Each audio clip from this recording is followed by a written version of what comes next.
Jonimlarning gaplariga qilib bergan kotletimning retseptini hamma so'rabdi. Mazasi og'izligida qolibdi. Bugun shu kotlet retseptini sizlar bilan bo'lishmoqchiman. Idishimizga 500 gram qiyma, 2 ta o'rtacha kattalikda piyoz, kashnichur, paprika, tuz va zira solib, ozgina sutga evitilgan non olamiz. Bitta tuxumni chaqib, yaxshilab aralashtirib olamiz. Qiyma yana ham zo'r bo'lish uchun misorobkadan 2 marta qiymani urib, yaxshilab pishitib olamiz.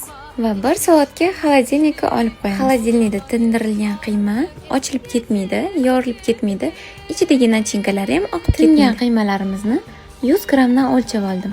Hammasi bir xilda chiqishi uchun qiymalarimizni salofan yordamida xuddi videoda ko'rsatilgandek qilib yupqa qilib yoyib olamiz. Kotletlarimizning ichiga yaxshi eriydigan sirdan solib olamiz.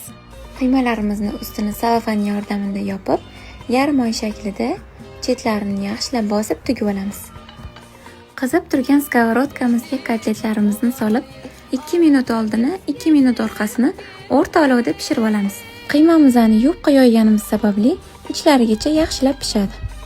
Men yoniga kartoshka pyure qildim. Sizlar xohlasanglar, guruch yoki fri qilsanglar ham zo'r bo'ladi. Tayyor kotletlarimizni issig'ida dasturxonga tortamiz.